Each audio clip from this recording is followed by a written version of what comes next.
안녕하세요. 안녕. 오늘 소개해드릴 책은 이정명 저자의 들어오지마 내가 나갈게 라는 책입니다. 이거 정말 재밌어요. 제가 그 자리에 앉아서 뚝딱 봐버렸는데 진짜 재밌어요. 무슨 내용인지 잠깐 설명을 드리면, 부활을 위해 사지로 뛰어든 참군인, 그의 삶의 기록, 군인 지뢰사고, 그리고 새로운 삶 국회의원이라는 책인데요. 몰입도가 대박이에요. 그런 의미로 바로 한번 읽어보도록 하겠습니다. 이 책은 일단 다른 부제목 없이 1, 2, 3, 4부로 나뉘어 있는데요. 그럼 바로 1부 읽어보도록 할게요. 꽝! 불과 몇 분 전 이곳을 아수라장으로 만들어버린 천천병력 같은 괴음의 메아리가 꼬리를 물고 다시 한번 천지를 뒤흔들었다. 순간적인 뜨거움과 아찔함 속에 몸은 몇 미터 튕겨나가 아무렇게나 내동댕이 쳐졌다. 엄습하면 두려움과 밀려오는 고통 속에서 어렴풋이 느껴졌다. 그러나 인정하고 싶지도 믿고 싶지도 않았음에도 꼭 해야만 한다는 듯 동물적 반사행동으로 현실을 확인하기 위해 통증의 진원지를 타다 다리 아래쪽을 내려다보는 순간, 거기에는 정말 인정하고 싶지 않았지만 넝마처럼 너덜대는 여름 전투복 바지 속으로 두 개의 장단지 허연 살이 마치 벼락맞아 중턱이 아무렇게나 부러져 버린 대추나무 마냥 갈기갈기 찢겨 피투성이가 된 채 벌건 마사토 위에 늘어져 있었다.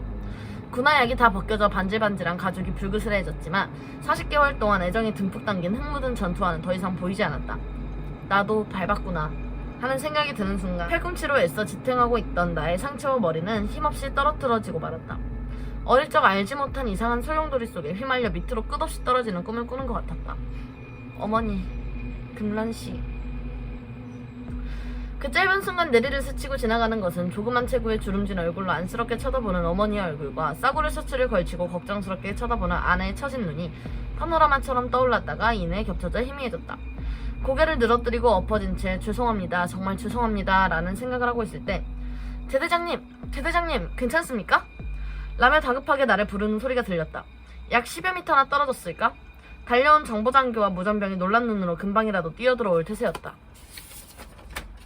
안돼, 들어오지 마, 위험해, 내가 나갈게. 엎어진 채 가까스로 고개만 쳐들고 피투성이가 된 손을 휘저으면서 소리를 질렀다. 들어오지 마, 내가 나갈게. 나갈 수 있을 것 같아. 포복으로 나갈게. 몰려드는 고통과 두려움 속에 짓누르는 방탄헬멧의 무게를 지탱하면서 겨우 고개를 들고 내가 나가야 할 길을 쳐다보았다. 군데군데 키 큰 나무들 사이로 허리 높이의 키 작은 나무들이 시커먼 부엽토 위로 아무렇게나 불쑥불쑥 튀어나온 것이 눈에 들어왔다. 자연스럽게 난 잡목과 잡초들이 조금 전 내가 들어왔던 평탄한 마사토 지역보다 훨씬 안전해 보였다. 포복으로 안전지대까지 나가기 위해서 두 손으로 땅을 짚고 상체를 들어올리다가 나는 여지없이 머리를 땅에 쳐박고 말았다. 오른손에 힘을 줄 수 없는 것이었다. 가까스로 몸의 균형을 유지하고 왼쪽으로 비스듬히 누워 오른팔을 들어보았다. 팔꿈치부터 피투성이가 된 오른손의 손가락들이 손바닥쪽 껍질만 붙은 채 덜렁거리고 있었다. 관절 부위에 허연 뼈를 드러낸 채 왼팔도 마찬가지로 팔꿈치부터 피투성이었다. 옆에 떨어진 내 K1 소총을 왼손으로 겨우 끌어안고 할 수 없이 양 팔꿈치를 이용하여 높은 포복 자세로 팔힘에만 의지한 채 하체를 끌면서 기어나왔다. 어디가 얼마나 아픈지 얼마만큼 다쳤는지 모른 채 오로지 안전지대까지 빨리 나가야겠다는 생각만 들었다. 내가 조금이라도 지체하면 정보장교와 작전요원들이 뛰어들어올 것만 같았다. 포복을 하기 위해 숙인 머리 위쪽에서 작전팀 요원들의 안타까워하는 시선들을 의식하면서 조금씩 앞으로 나아갔다. 정보장교와 무전병, 기타 작전팀 요원들이 있는 그곳. 이곳 사지에서 채 10여 미터 남짓 될까 하는 그 생지까지의 거리가 왜 그리도 멀던지. 내가 그들이 있는 안전지대까지 거의 나오자 정보장교가 엎어지듯이 내게 달려들어 내 소총을 무전병에게 넘겨주고는 나를 반듯하게 눕히면서 걱정스러운 얼굴로 물었다. 대대장님, 괜찮으십니까? 그래, 괜찮은 것 같다. 정보장교, 방금 내가 기어 나온 길 봤지? 그쪽은 안전할 거야. 그쪽으로 설중령과 중대장을 구출해 나와. 조심해. 나는 어디에 얼마나 다쳤는지 생각할 겨를도 없이 전신에 몰려오는 고통을 이를 악물고 참으면서 설중령과 삼중대장 구출 방법과 안전한 통로를 지시했다. 걱정스러운 마음으로 옆으로 비스듬히 누운 채 바라보니 작전 요원들이 정보장교의 통솔아에 포성줄을 풀어서 연결한 후 방금 내가 나온 곳으로 한치의 오차도 없이 두 줄의 안전 통로를 치는 모습이 눈에 들어왔다.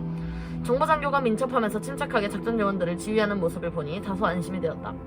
다리에 지혈 좀 시켜줘. 나의 고통스러운 소리에 옆에 있던 병사가 얼른 자기 요대를 풀어 내 허벅지 부위를 단단하게 졸라매는 느낌이 들었다. 요대 하나 더 풀어! 하는 정교장교의 재촉하는 목소리가 또 들렸다. 들 것을 만들어라. 주의나무와 전투복 상의를 벗어서. 내 말이 떨어지기가 무섭게 순식간에 허리에 차고 있던 작전용 정글도를 가지고 들것봉을 만들고 누구 먼저랄 것 없이 전투복 상의 두 벌을 벗어 들것이 만들어졌다. 피투성이가 된 내 몸을 여러 명의 병사들이 급조 들것 위로 옮기는 동안 나는 다시 지시했다. 긴급 헬기 요청한 거 다시 한번 확인하고 411호는 GP로 들어가지 말고 추진철책 소통문 앞으로 오라고 해. 그러는 동안 설중령과 삼중대장도 두 줄의 포승줄 사이 안정통로를 따라 현장으로 들어간 소대장 등 작전 요원들에 의해 안전지대까지 구출된 것 같았다. DMZ 밖으로 후송하기 위해 나를 올려놓은 급조될 것을 병사들이 들어올리는 순간 들것 앞쪽 손잡이 부분이 부러졌다. 그러자 그 병사는 양손으로 그 안쪽을 움켜잡고는 됐다면서 가자고 했다. 불편하고 힘들 텐데 라는 생각이 들었으나 이는 엄습하는 고통 속으로 묻혀버렸다. 온몸에서 참을 수 없는 고통이 느껴졌지만 엉성하게 만들어진 급조될 것 뒤로 내 잘린 다리 무릎 아랫부분과 방탄모를 쓴 머리가 축 늘어져 불편하고 힘들었지만 그냥 참기로 했다. 어디 아프고 불편한 곳이 그곳뿐인가 들것이 움직이는 것을 느끼면서 정신이 잠시 몽롱해지는 것 같았다. 얼마나 지났을까? 몸이 심하게 흔들리는가 싶으면서 목이 몹시 아프다는 생각이 들었다. 어렴풋이 정신이 들면서 전신에서 고통이 느껴졌지만 특히 다리 쪽은 더 심하다는 생각이 들었다. 무엇인가 실려서 어디론가 가고 있다는 것을 느낄 수 있었다. 가만히 눈을 뜨는 순간 연한 참나무 이파리 사이로 눈부시게 강렬한 햇빛이 화염 찌꺼기와 흙투성이가 된 찌그러진 내 안경을 통해 비춰들었다가 가렸다 했다. 시선을 돌려보니 전투복 상의를 벗어젖힌 채 국방색 러닝셔츠 차림의 기라성 같은 병사들이 숨을 가쁘게 몰아쉬면서 들것을 두 손으로 꾹 움켜잡고 힘차게 숲을 헤쳐나가고 있었다. 방탄 헬멧을 쓴 채 내 목이 전투복으로 만든 야전 급조 들것 밖으로 삐쳐나와 목젖이 하늘을 향해 완전히 젖혀진 채 병사들이 걸음을 옮길 때마다 흔들거리고 출렁이며 뒷목이 압박을 가하고 있었다. 그제서야 가까스로 방탄 헬멧 턱끈을 풀고 헬멧을 벗어 가슴 위에 감싸 안고는 고개에 애써 힘을 주어 겨우 쳐들었다. 조금 나은 듯 싶었으나 계속 그렇게 갈 수는 없었다. 할 수 없이 옆에 따라가는 병사에게 부탁했다. 내 머리 좀 받쳐줘. 내 말이 채 떨어지기도 전에 그 병사가 달려와 내 머리를 두 손으로 감싸듯이 받쳐 안고는 걱정스러운 얼굴로 나를 내려다보며 조용히 떨리는 목소리로 안심시키는 듯 물었다. 괜찮으십니까, 대대장님? 그래, 훨씬 좋다. 괜찮은 것 같아. 고마워. 그 병사는 자신의 두 다리 사이로 내 머리를 두 손으로 조심스럽게 감싸 받치고는 내 머리가 조금이라도 덜 흔들리고 조금이라도 덜 아프도록 들것에 매달리듯이 바짝 따라붙었다. 길도 없는 거친 야지대에서 나뭇가지에 걸리고 수풀에 미끄러져 다리가 꼬이더라도 내 머리를 받치고 있는 손은 흔들리지 않도록 애쓰는 것이 느껴졌다. 병사들이 정말 나에게 정성을 다하는구나 하는 생각이 들어 무척 고마웠다.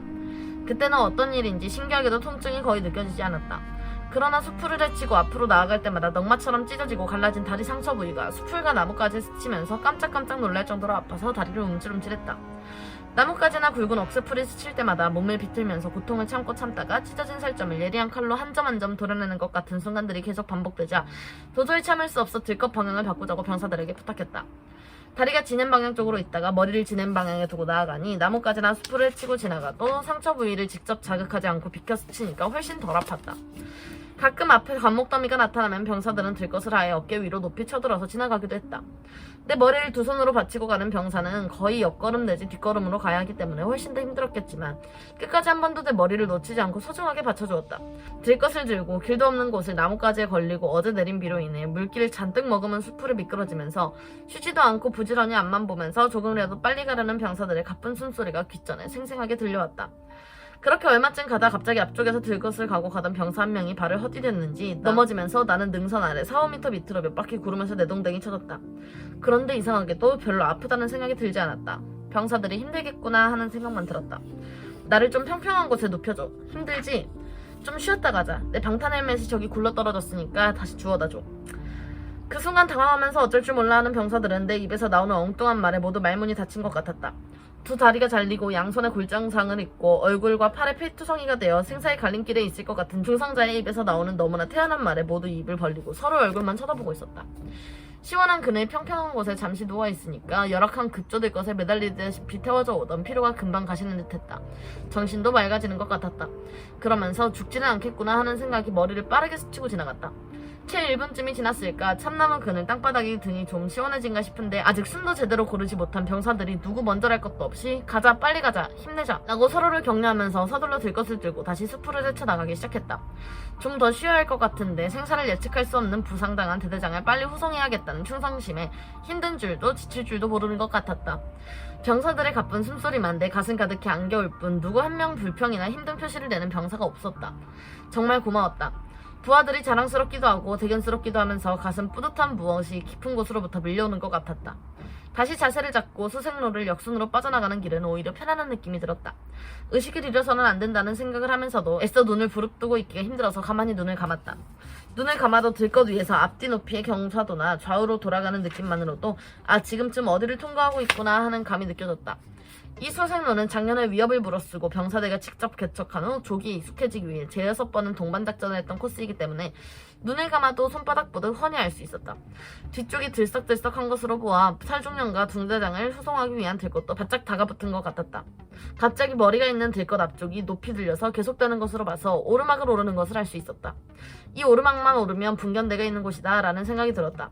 분견대와 합류하면 추진철측 소통문까지는 거의 평지에 가까운 능선이고 거리도 얼마 되지 않는다. 분견대와 만나서 들것 운반조가 서로 교대를 하면서 걸음걸이가 제법 빨라지는가 싶더니 갑자기 앞쪽이 시끌시끌했다. 긴급 연락을 받고 출동한 대대 경호팀과 구급차가 추진철책 소통문에 도착하고 구조대가 들어온 것이다. 아니 이렇게 빨리 왔는가 하고 생각하고 있는데 구조대와 함께 의무대 될 것이 들어와 급조될 것에서 의무대 될 것으로 내 몸이 옮겨졌다. 이렇게 편할 수가. 의무대 될 것은 널찍하고 길이도 충분하여 마치 커다란 평상 위에 올라탄 것 같았다. 비좁은 급조될 것에서 앞뒤로 늘어졌던 찢긴 다리와 머리를 받쳐주고도 충분히 여유가 남았다. 내 숙소 침대 위에 누운 것보다 훨씬 편안하고 넓었다. 같이 들어온 군의관 김중희가 침착하게 물어왔다. 대대장님 괜찮으십니까? 제가 누군지 알아보시겠습니까? 군의관 수고 많아. 빨리 왔구나. 반가웠다.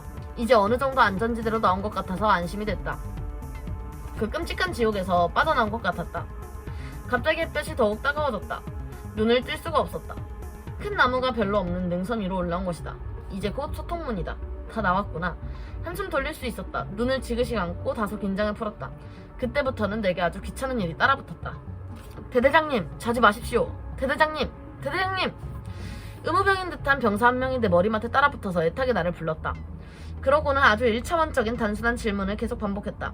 혹시 잠들면 의식을 잃을까봐 군의관이 시킨 것 같았다. 대대장님 자지 마십시오. 잠들면 안 됩니다. 대대장님 자제분이 있으십니까? 몇 명입니까? 둘. 아들입니까? 딸입니까? 아들. 둘 다 아들입니까? 큰아들 이름이 뭡니까? 승태. 형사가 범인을 취도하듯 간단한 질문이 집요하게 이어졌고 나도 자포자기한 범인 마냥 귀찮은 듯이 그러나 충실한 단답형으로 대답했다. 큰아들이 몇 살입니까? 대수롭지 않은 질문에 갑자기 당황스러웠다. 승태가 몇 학년인지는 알지만 몇 살인지 나이는 금방이 생각나지 않았다. 아버지가 아들 나이도 잘 모른다고 생각하니 좀 창피한 생각이 들었다. 잠시 망설이면서 얼른 나이를 따져보았다. 15살. 대답이 좀 늦었다는 생각이 들었으나 의무병은 별다른 표정 없이 질문을 계속했다. 몇 학년입니까? 중학교 2학년. 질문이 끝나는가 싶었다. 질문을 주고받는 동안 의식은 물론이고 온몸에서 쏟아져 나오던 고통도 별로 느끼지 못한 것 같다는 생각을 하고 있는데 의무병의 질문이 다시 이어졌다. 둘째 아들 이름은 뭡니까? 승기. 몇 살입니까? 이번에는 자신이 있었다. 두 놈이 3살 차이니까. 12살. 망설임 없이 자신있게 대답했으나 의무병의 표정은 여전히 별 차이가 없었다. 몇 학년입니까? 초등학교 5학년. 한 차례 유치한 질문이 끝나는가 싶더니 아까보다도 더 시끌벅적한 소리가 들렸다.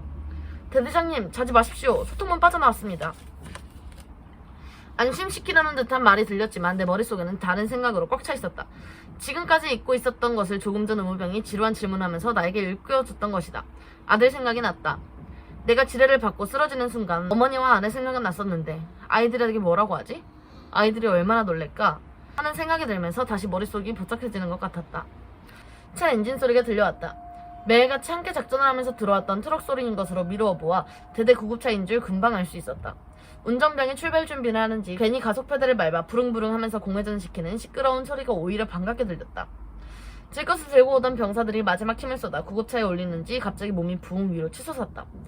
대대장님 조금만 참으십시오. 출발합니다. 그 의무병은 여전히 내 옆에 앉아서 내가 잠들지 않도록 말을 시키고 있었다. 이제 따갑게 내리쬐던 햇빛은 차단이 되었지만 눈은 뜨고 싶지 않아 가만히 눈을 감고 의무병의 집요한 질문에 나도 의식적으로 열심히 대답했다. 추진철책 후방의 측방도로엔 한동안 차량 통행이 없어 여기저기 물구덩이가 생기고 장맛비에 작은 고랑이 이곳저곳에 패여 있었는지 빠져나가는 구급차가 이리저리 흔들릴 때마다 내 몸도 같이 이쪽 저쪽으로 쏠렸다. 동시에 상처 부위가 차량 난간에 부딪혀 쓰라리고 아파왔지만 이를 물고 꾹 참았다. 이제 곧 DMZ를 빠져나가 GOP 철책 통문에 도달할 것으로 생각했다. 서통문에서 GOP 통문까지 나오는데도 몇 개 능선과 계곡을 지나야 했다. 가파른 경사길은 군데군데 시멘트 포장을 해놓은 곳도 있었다. 구급차가 대우를 넣고 굉음을 내면서 앞쪽이 높아져서 몸이 차량 뒤쪽으로 쏠리면서 한참을 가더니 어느덧 다시 몸이 차량 앞쪽으로 쏠리면서 계곡을 향해 내려가고 있었다. 차량의 쏠림과 흔들림만으로 차가 어디쯤 가고 있는지 짐작이 갔다. 사화지점을 지나고 GP의 생명인 심장 옆을 지나고 다시 덜컹하면서 대우를 넣는 느낌이 들었다. 마사토 극정사 지역으로 올라가려는구나 하는 순간 운전병들 특유의 습관이 오르막 올라가기 전 가속 페달을 밟아 두세 번 공회전 시키는 부웅부웅 하는 소리가 들리고 구급차 내 모든 사람과 물건들이 뒤쪽으로 쏠리면서 차량 앞쪽이 갑자기 높아졌다. 힘겹게 기어 1단 2단을 몇 번 반복하면서 가속 페달을 바닥에 닿을 때까지 밟는 소리가 들리더니 차량이 덜컹하고 균형을 잡았다. 아픈 다리와 팔로 간신히 들것에 힘을 주어 잔뜩 긴장하다가 안정이 되었다. 이제 내려가기만 하면 GOP 통문이다 라고 생각할 쯤 대대장님 괜찮습니까? 다 왔습니다. 의무병도 덜컹거리는 차 안에서 이리저리 흔들리면서 겨우 균형을 잡고 오다가 가까스로 정신을 차리고 그 기계적인 목소리로 내가 의식을 잃지 않았는지 확인했다. 괜찮아 하고 나도 형식적인 대답만 하고 있다. 내리막길을 타 내려오고 GOP 통문이 있는 방벽 쪽으로 작은 언덕으로 오르는가 싶은 순간 전진! 하는 GOP 통문 소초병의 경례구호 소리가 들렸다. 통문을 통과하자마자 아까보다 훨씬 더 시끄럽고 분주한 소리가 들렸다.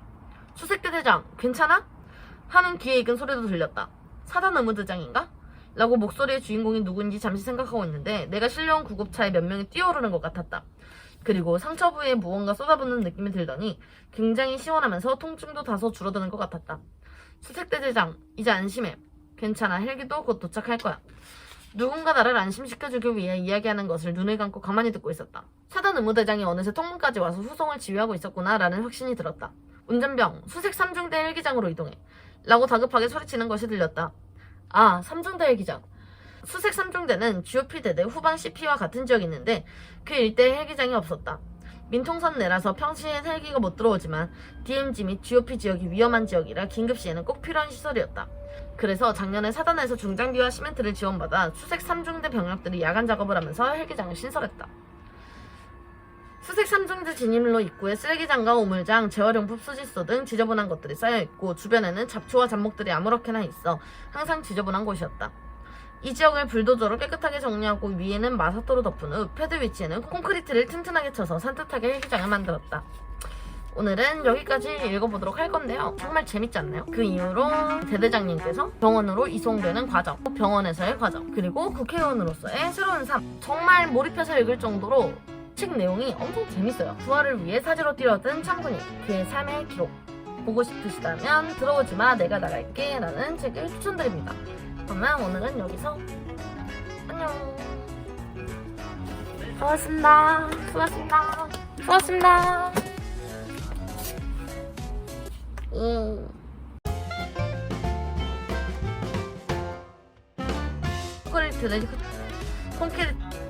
콘크리트를 튼튼하게 쳐서 산뜻하게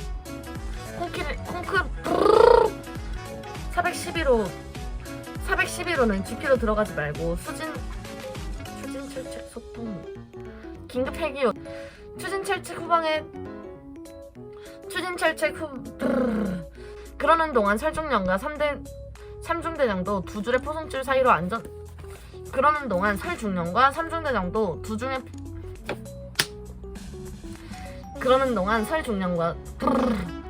차 엔진 소리가 들어왔다.